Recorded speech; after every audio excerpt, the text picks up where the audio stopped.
oui, ça c'est vrai. Oh là là, la technologie aujourd'hui, ça va très très loin, hein. D'ailleurs, je voudrais bien, tant que vous êtes à la maison les amis en ce moment, vous parler d'une méthode extraordinaire que nous avons mise en place récemment à la maison avec Jean-Charles.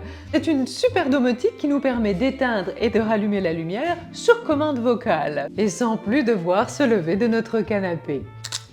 C'est moderne, c'est génial. Et pour ce faire, eh bien, nous avons associé technologiquement notre voix à un dispositif de reconnaissance vocale et à un équipement d'éclairage connecté.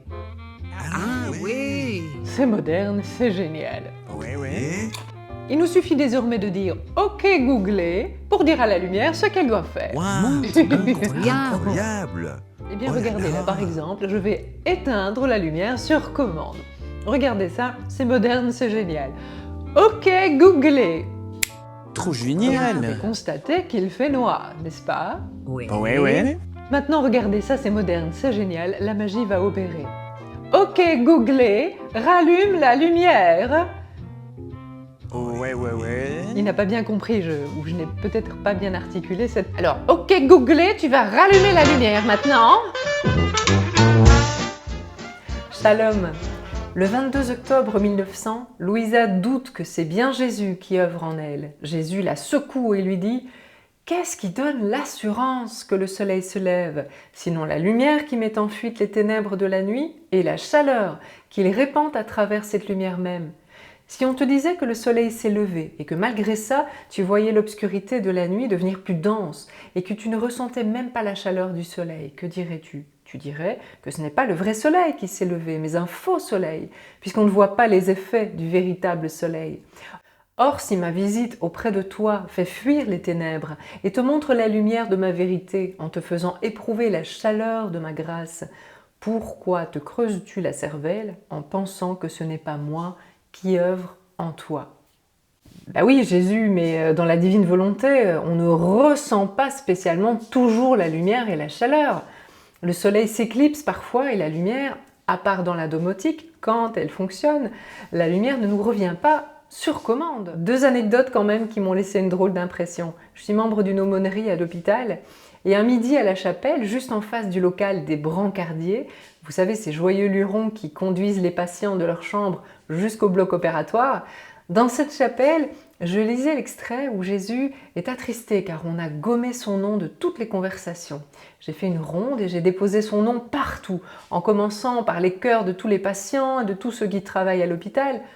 Et justement à ce moment, un brancardier arrive et lance à son collègue « Le Seigneur m'appelle, Steve, faut toujours écouter le Seigneur !» Un autre jour, on était à table avec des amis et l'un d'entre eux, quelqu'un qui a une sensibilité assez particulière au surnaturel, cet ami soudain ne se sentait pas très bien.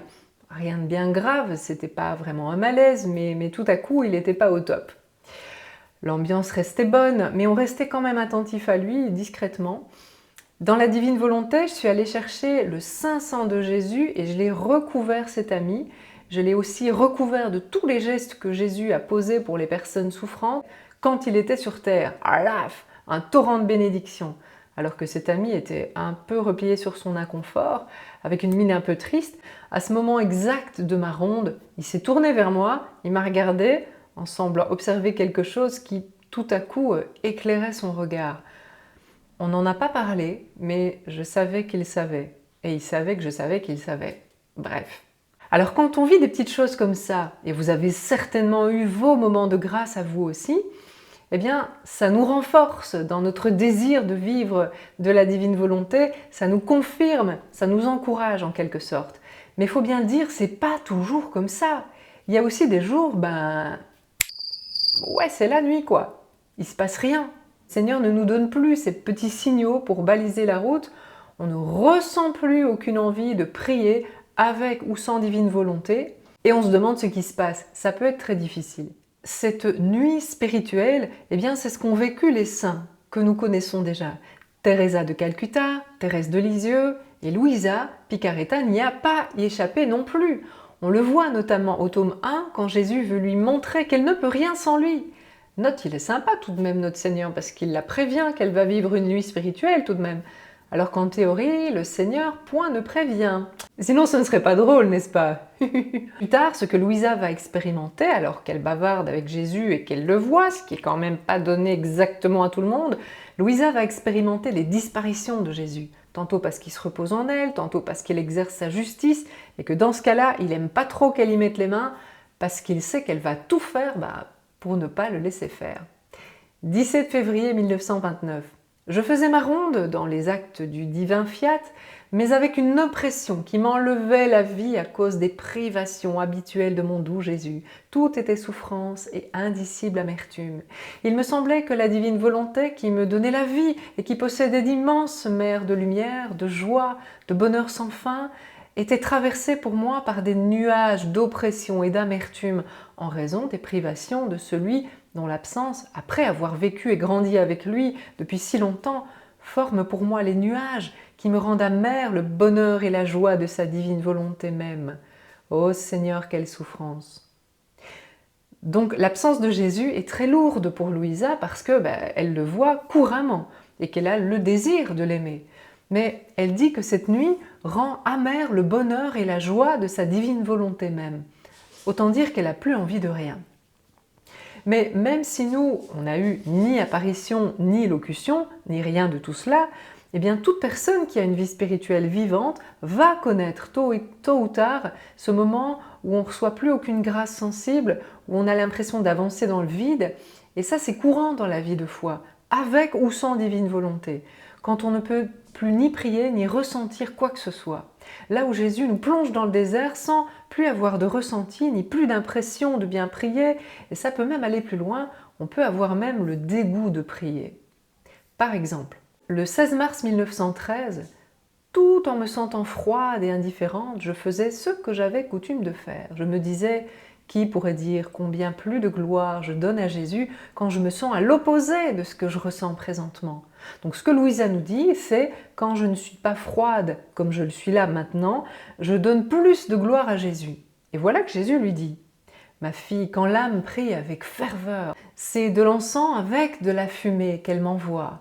Quand elle prie en se sentant froide, mais sans laisser entrer en elle quoi que ce soit d'étranger à moi, c'est de l'encens sans fumée qu'elle m'envoie. Les deux me plaisent, mais l'encens sans fumée me plaît davantage parce que la fumée cause toujours quelque ennui aux yeux. Je sais bien, je radote, mais allez, je vous le dis quand même. Dans la prière, et ici je me pencherai plus particulièrement bien sûr sur la prière dans la divine volonté, quand on se voit capable de faire de belles rondes, qu'on est super fidèle aux heures de la passion, quand on voit qu'on avance dans l'acceptation aussi des contradictions que le Seigneur nous tend au quotidien, quand on se sent soulevé par un amour à déplacer les montagnes, alors même si c'est discretos, caché en nous, eh bien néanmoins, il peut pousser en soi la mauvaise herbe d'une certaine autosatisfaction. Et donc le don gratuit, eh bien, ça va être de persévérer, même s'il ne nous revient pas, de résultats positifs, de résultats visibles. C'est-à-dire, même si on ne voit aucun effet immédiat de nos rondes par exemple, et même si on ne ressent absolument rien de particulier. Écoutez ça. On est le 29 avril 1902 et Louisa dit à Jésus, « Seigneur, aie compassion de moi. Ne vois-tu pas comment tout est aride et desséché dans mon âme? Il me semble que je suis devenue tellement sèche. C'est comme si je n'avais jamais reçu une goutte de pluie. » Jésus me répondit, « C'est mieux ainsi. Ne sais-tu pas que plus les bûches sont sèches, plus le feu les dévore facilement et plus vite il les convertit en feu. Il suffit d'une seule étincelle pour les allumer. Mais si les bûches sont pleines de sève et ne sont pas bien séchées, il faut un grand feu pour les embraser et beaucoup plus de temps pour les transformer en feu. Il en est ainsi dans l'âme. Lorsque tout est sec, il me suffit d'une seule étincelle pour la transformer totalement en un feu d'amour divin. » Louisa lui répond, « Seigneur, tu te moques de moi. Combien tout est rude dans cet état de sécheresse. D'ailleurs, qu'est-ce que tu dois brûler si tout est sec ?» Il me répondit, « Quand tout n'est pas sec dans l'âme, la complaisance est sève, la satisfaction est sève, le propre goût est sève, l'estime de soi est sève. Au contraire, quand tout y est sec et que l'âme opère, cette sève ne trouve pas de canaux pour s'écouter. Le feu divin, en trouvant l'âme seule, dénudée, desséchée comme il était lorsqu'elle a été créée par le Créateur, sans aucune sève étrangère circulant en elle, sinon cette nudité, qui est son unique vêtement, il lui est très facile de convertir l'âme en son propre feu divin. Alors, je lui infuse une atmosphère de paix, la conservant par l'obéissance intérieure et la protégeant par l'obéissance extérieure. Cette paix enfante Dieu dans l'âme, Dieu dans sa totalité, c'est-à-dire dans toutes ses œuvres, dans toutes ses vertus et dans toutes les manières du Verbe incarné, de sorte que surgisse dans l'âme la simplicité du Verbe, avec un V majuscule, donc la simplicité de Jésus, son humilité, la dépendance de sa vie d'enfant, la perfection de ses vertus d'adulte, la mortification et le crucifiement de sa mort. De plus, cela commence toujours de la manière suivante. Celui qui veut le Christ dans sa totalité doit se donner totalement au Christ. Deux trucs assez intéressants. Premièrement, c'est de voir que pour Saint Jean de la Croix, qui est quand même le top spécialiste en matière de nuit de la foi, eh bien ces nuits, elles sont plus précieuses que l'or, parce que c'est comme un écolage durant lequel on doit avancer par fidélité ou par grâce, mais en tout cas pas parce qu'on le sent bien ni quand on le sent bien. Et deuxième truc intéressant, c'est que Saint Jean de la Croix et Louisa ont en commun d'utiliser cette même analogie de la bûche qui brûle. Parce qu'il dit lui aussi que l'être humain est comparable à une bûche de bois, que la flamme de l'esprit veut transformer en feu d'amour, donc en lui-même. Il dit que quand le feu attaque le bois, il l'obscurcit avant de le rendre lumineux. Cette phase apparemment négative, ou en tout cas plutôt dure sur le plan humain, risque d'être comprise comme un problème spirituel, alors qu'en réalité, c'est le signe d'une profonde transformation en cours. Et plus l'obscurité de la nuit est forte, plus elle annonce une immense aurore de lumière. Alors justement, je vais faire un petit détour quand même par l'incontournable Saint Jean de la Croix, qui distingue deux types de nuits selon leur profondeur. Il parle d'abord d'une nuit des sens qui a plutôt lieu au début de la vie de foi. Et Saint Jean décrit ainsi la nuit des sens. Il la compare à ce moment durant lequel une âme qui se détermine généreusement à servir son Dieu est d'ordinaire gratifiée de certaines expériences spirituelles. Mais Dieu fait comme une maman qui va sevrer son enfant après l'avoir allaité durant ses premiers temps de vie, après l'avoir nourri de son lait et réchauffé contre elle. À mesure que grandit son petit chou, elle l'entraîne à accepter que sa maman se tienne un tout petit peu à distance pour qu'il s'exerce à marcher par lui-même, qu'il laisse les imperfections de l'enfance et qu'il acquiert de la force et de la virilité. Donc il y a d'abord un peu comme une lune de miel, on aime prier, on y passerait des nuits entières, on fait tout comme étant soulevé par une adrénaline spirituelle incroyable. En fait, on fait tout ça avec joie à cause de la consolation et du goût qu'on y trouve. Or, ce qui se passe, c'est qu'on apporte dans toutes ces prières une foule d'imperfections, par exemple de l'orgueil, qui est bien souvent épicé d'un petit coup de pouce du démon, évidemment, qui suggère un zèle pour Dieu, au point d'augmenter en nous l'orgueil et la gloriole, c'est son machin. Ou bien la gourmandise spirituelle, ce qui nous pousse à aller un petit peu trop loin parfois dans la pénitence. Pour la petite histoire, j'aime bien dans le livre du ciel ce fameux passage où Louisa, en généreuse guerrière, est prête à offrir ses souffrances, sauf qu'à ce moment-là, eh bien Jésus, il veut se reposer en elle. Et là, il ne souhaite pas toutes les souffrances qu'elle se propose de lui offrir. Ça, c'est au tome 7, le 18 mai 1906. Donc ça, c'est pour la nuit des sens. Il y en a un petit peu plus, madame. Je vous mets quand même les 200 grammes qui restent? Bah oui, parce que c'est pas tout. Avec cette nuit des sens, Saint Jean de la Croix énonce aussi un deuxième type de nuit, qui est la nuit de l'esprit. À la fois le silence de notre sensibilité et celui du raisonnement. En fait, donc c'est ce qu'on nomme les trois puissances humaines, entendement, volonté, mémoire. Cette nuit de l'esprit, elle concerne surtout les âmes qui ont déjà cheminé dans leur foi. C'est très dur, très rigoureux. Dieu a dessein de les dépouiller du vieil homme et de les recouvrir de son vin nouveau, dans la nouveauté de l'esprit. Et donc Dieu met à nu leur puissance, leurs affections et leurs sens, tant spirituels que sensibles, tant extérieurs qu'intérieurs, et du coup, l'entendement se trouve dans l'obscurité, la volonté se trouve dans la sécheresse, la mémoire dans le vide. Et vu comme ça, Bah, ça fait un peu peur, hein. Alors oui, l'âme est complètement privée du goût qu'elle trouvait dans les choses spirituelles, mais cette privation est justement une des conditions indispensables pour que l'esprit reçoive et s'incorpore la forme spirituelle qui n'est autre que l'union d'amour. Alors ça vous dit quelque chose, ça? Plus Dieu se révèle à l'âme, plus il y a une souffrance que l'âme endure, parce qu'elle se voit comme une flatte face à son Dieu. Et c'est d'ailleurs pour ça qu'il est dit qu'on ne peut voir Dieu sans mourir. Elle voit toute sa misère face à la perfection de Dieu. Il lui semble que Dieu lui est opposé, qu'elle-même est contraire à Dieu et que Dieu l'a rejetée. Elle pense que de toute évidence, elle mérite le mépris de Dieu et de celui des créatures. On pense ici à Louisa, qui se décrit toujours cativa, ce qui se traduit par mauvaise. Et on pense aussi au curé d'Ars, qui bat en retraite car il se voit terrifiant, alors que c'est quand même le curé d'Ars, quoi.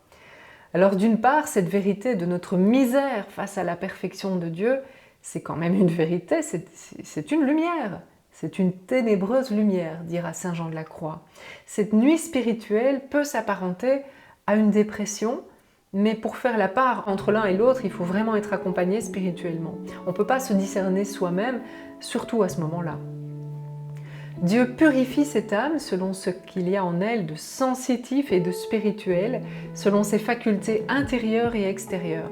Il faut donc que ces diverses parties soient plongées dans le vide, l'indigence, l'abandon. Il faut que l'âme soit sèche, vide, environnée de ténèbres. La partie sensitive se purifie dans la sécheresse, les puissances dans le vide et l'esprit dans les ténèbres. Ça devient quasiment impossible de prier. Et finalement, la nuit, l'absence de nos grands élans, même si clairement c'est un peu inconfortable, eh bien, c'est bien plus sûr comme ça pour circuler dans la foi, parce que cette nuit, elle garantit la gratuité dans laquelle nous nous donnons à Dieu. Louisa nous raconte son expérience le 16 mars 1913. Comme je continuais à me sentir froide, mon aimable Jésus me dit « Ma fille, dans ma volonté, la glace est plus ardente que le feu. Qu'est-ce qui t'impressionnerait le plus? De voir la glace brûler et détruire tout ce qui la touche, ou le feu, de transformer les choses en feu? Certainement la glace. Ah, ma fille, dans ma volonté, les choses changent de nature. Ainsi, dans ma volonté, la glace a la vertu de détruire toute chose qui n'est pas digne de ma sainteté, rendant l'âme pure, claire et sainte selon mon goût et non selon son goût. Tel est l'aveuglement des créatures et aussi des personnes que l'on considère comme bonnes. Quand elles se sentent froides, faibles, opprimées, etc., plus elles se sentent mauvaises, plus elles se replient à l'intérieur de leur volonté, se formant un labyrinthe pour s'enfoncer davantage dans leurs troubles, plutôt que de faire le saut dans ma volonté, où elles trouveraient le froid, feu, la misère, richesse, la faiblesse, force, l'oppression, joie. C'est par exprès que je fais en sorte que l'âme se sente mauvaise, pour lui donner l'opposé de ce qu'elle ressent. Cependant, ne voulant pas comprendre cela une fois pour toutes, les créatures rendent vains mes desseins sur elles. Quel aveuglement! Quel aveuglement! Et Jésus va encore plus loin. Non seulement l'absence de ressenti, alors qu'on reste bien régulier et fidèle à notre relation à Dieu, non seulement ça le rassure sur le fait que nous ne prions pas pour notre propre satisfaction, mais en plus de ça, ça permet à Jésus d'agir lui-même à travers nous. Un jour, quelqu'un m'a dit « Oh là là, moi j'arrive vraiment pas à retenir, à mémoriser tout ce que je lis, tout ce que j'entends dans les enseignements du livre du ciel. » Mais Jésus les inscrit dans nos âmes, presque à notre insu. Il est le divin bijoutier qui grave son nom en silence sur le cristal de nos âmes. 21 juillet 1907. « Ma fille, comme tu es devenue lourde !» Merci pour le compliment, Jésus. Ne sais-tu pas que l'oppression alourdit l'âme et que si je veux te prendre dans mes bras, je dois faire un effort pour te soulever?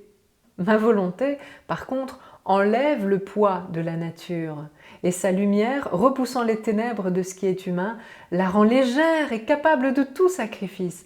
En lui donnant les ailes de l'amour, elle donne à l'âme les premières qualités de la patrie céleste qui ne connaît ni oppression ni obscurité, mais la lumière d'un jour, sans coucher de soleil, et une joie qui n'a pas de fin. Autrement dit, la divine volonté nous donne une stabilité.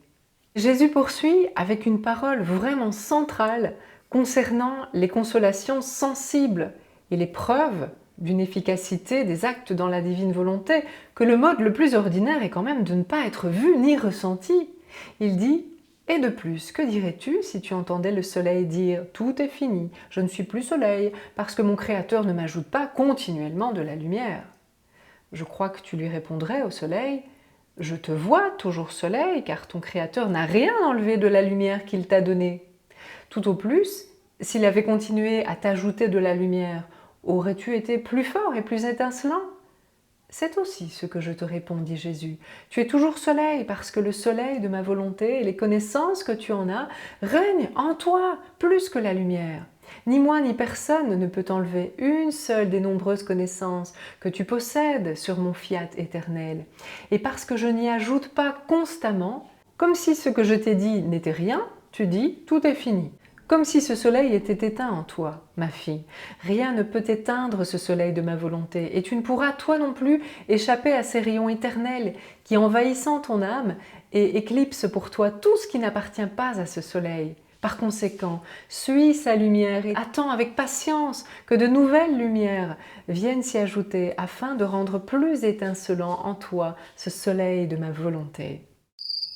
Eh oui, cette nuit dans la divine volonté, plus envie, plus soif, plus rien.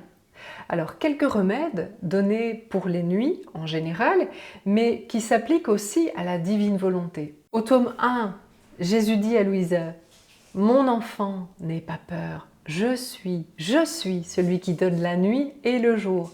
Présentement, c'est un temps pour la nuit, et pour la lumière, le temps viendra bientôt.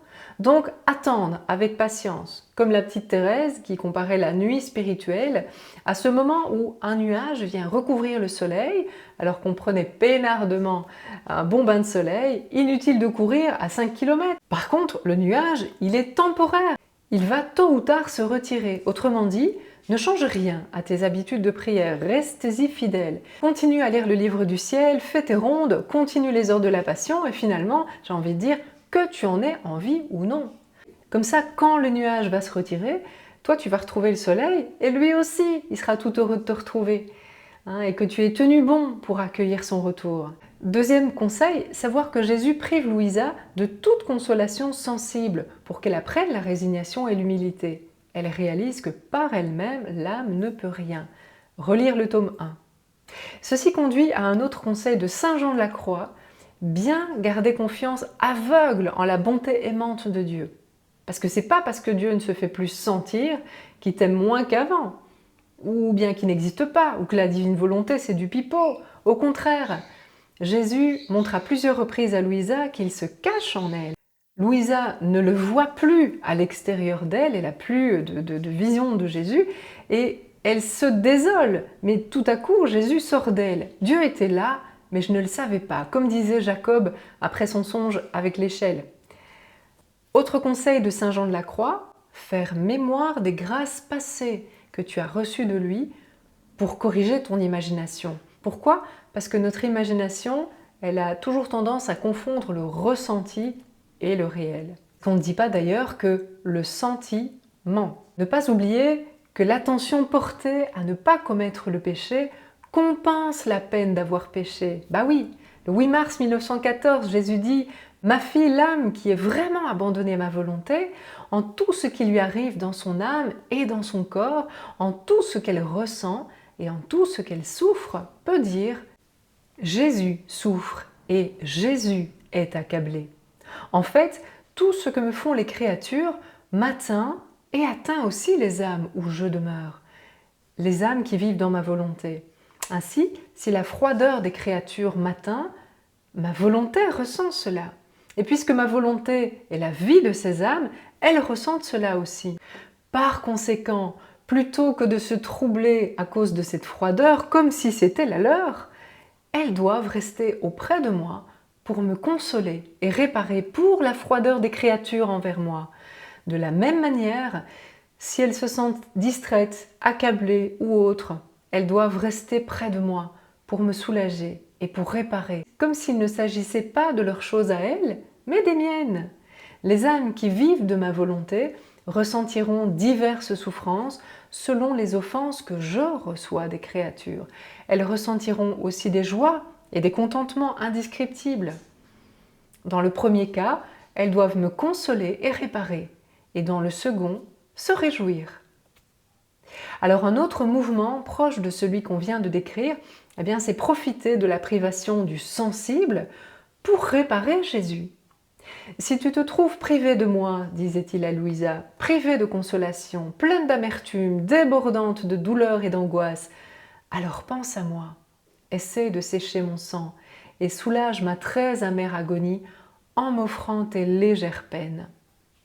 Donc ça, c'est encore au tome 1. En conclusion, ce que je voulais surtout vous dire, c'est de surtout pas se décourager si on chemine dans la divine volonté et que l'on ne sent rien, que l'on ne voit rien. Parce que oui, la divine volonté, c'est une bombe accélératrice de gloire du Père, mais non, le Seigneur ne va pas se justifier auprès de son armée d'amour que nous sommes en nous disant « Voilà, chère armée, tu as gagné telle ville, remporté telle victoire, un tel s'est converti grâce à toi, grâce à tes rondes de mercredi dernier à 14h30, tu as pu éviter telle guerre, et par telle réparation faite ce matin à 10h30, tu as obtenu que Dieu n'envoie aucun châtiment. » Avançons avec confiance, persévérons, croyons simplement, aimons et réparons. Tant mieux si le Seigneur nous fait voir de folles concomitances qui nous font dire « Bon sang, mais c'est bien sûr, il est vraiment à l'œuvre, notre Seigneur ». Mais surtout, ne nous décourageons pas si, en cheminant dans la divine volonté, nous ne percevons pas immédiatement des changements perceptibles dans le monde ou dans nos familles, si on ne ressent rien. Dans la divine volonté, on n'agit pas plus pour telle ou telle cause qui nous semble très, très importante et légitime. On n'agit pas plus pour ça que pour les causes qui sont les plus urgentes pour Dieu. Dans la divine volonté, on prie et on répare pour ceux qui sont venus, tous ceux qui viendront et ceux qui sont là en même temps que nous. Et ceux qui sont là en même temps que nous, eh bien finalement, ils représentent seulement une toute petite portion de l'humanité quand on regarde bien, logiquement. Car entre ceux d'hier, ceux de demain et ceux d'aujourd'hui, pour Dieu qui voit tous ses enfants d'un seul regard, est-ce qu'il y en a qui soient plus importants que d'autres ? Aimer à perte, aimer sans preuve, réparer sans signe que notre réparation porte des fruits visibles et perceptibles, ce sera là le plus beau cadeau que nous puissions offrir à notre doux Seigneur. Et on pourra dire comme dans le psaume 138, « J'avais dit, les ténèbres m'écrasent, mais la nuit devient lumière autour de moi. Même la ténèbre pour toi n'est pas ténèbre, et la nuit comme le jour est lumière. » Le soleil a rendez-vous avec la lune, mais la lune n'est pas là et le soleil l'attend. Ici-bas, souvent chacun pour sa chacune, chacun doit en faire autant. La lune est là